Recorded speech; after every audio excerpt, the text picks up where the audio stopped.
કેમ છો? બસ મજામાં. કેવું છે તમને? મને સારું છે. શેમાં સારું છે તમને? મને અર્ટિકેરિયાનું હતું હા. અને એક્યુટ અર્ટિકેરિયા હતું. હા. મેં એલોપેથી બી લીધી, કન્ટિન્યુઅસ 1 year સુધી એલોપેથી લીધી, બટ એ રિકરિંગ હતું અને એની સાથે સાથે મને શરદીનો બી ઇશ્યુઝ હતા. શરદી એટલે સામાન્ય શરદી કે allergic? Allergic season. Okay.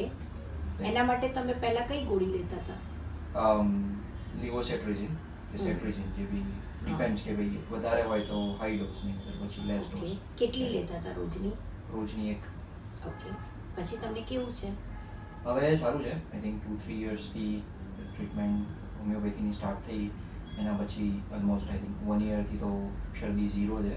Even જ્યારે ઓગસ્ટ સપ્ટેમ્બર એ ટાઈમ હતો કે જ્યારે કન્ટિન્યુઅસ શરદી રહેતી હતી, બટ આના પછી હવે લાસ્ટ ઓગસ્ટથી મને શરદીનો કોઈ ઇશ્યુઝ નથી અને ઇવન અર્ટિકેરિયામાં બી I see a lot of improvement. So yeah, definitely recommend. Thank you. Thank you.